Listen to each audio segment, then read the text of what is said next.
वहां हर गांव का अपना रहस्य होता है। सूखा की ईफुसफ दवहिस्प। अंधेरा होने के बाद कोई भी उसके पास नहीं जाता था।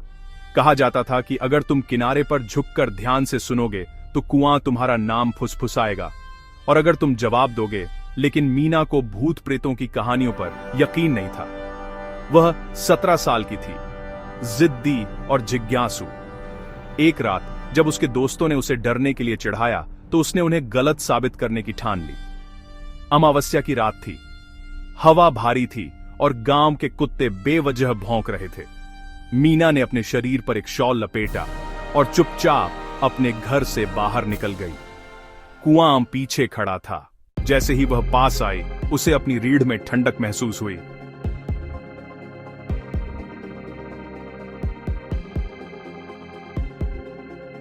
कुओं के पत्थर उम्र के साथ काले पड़ गए थे और उन पर अजीब से सफेद निशान थे, जैसे हाथों के निशान हों। उसने अपनी लालटेन जलाई और किनारे पर झुक गई। उसे बस अंधेरा ही अंधेरा दिखाई दिया, अंतहीन और गहरा। वह घबराकर हंस पड़ी। तो यह? तभी उसने यह सुना। मीना, इटेस। उसकी सांस गले में अटक गई। कौन है? उसने बहादुरी से कहा। फुसफुसाहट आई। मीना, कॉम।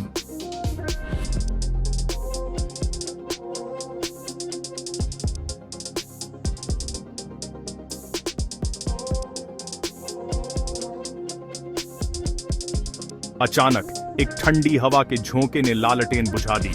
अंधेरे ने सब कुछ निगल लिया।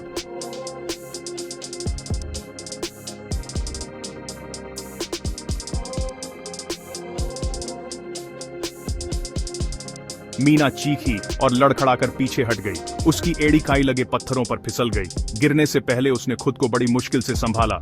वह भागी, पीछे मुड़कर देखने की हिम्मत नहीं जुटा पाई।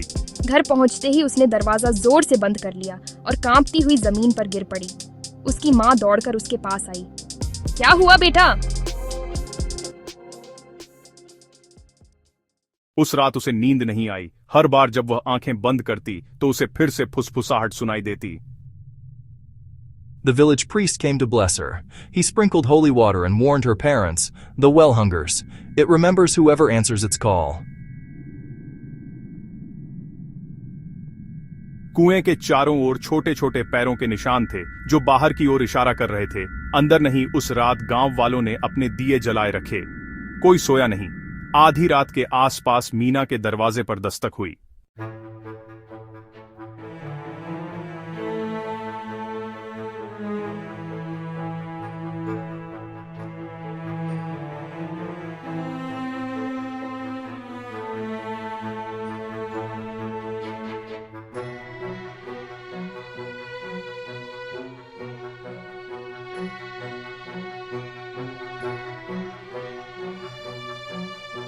तब से हर साल अमावस्या पर जब और अगर आप बहुत करीब खड़े हो जाते हैं तो फुसफुसाहट बदल जाती है।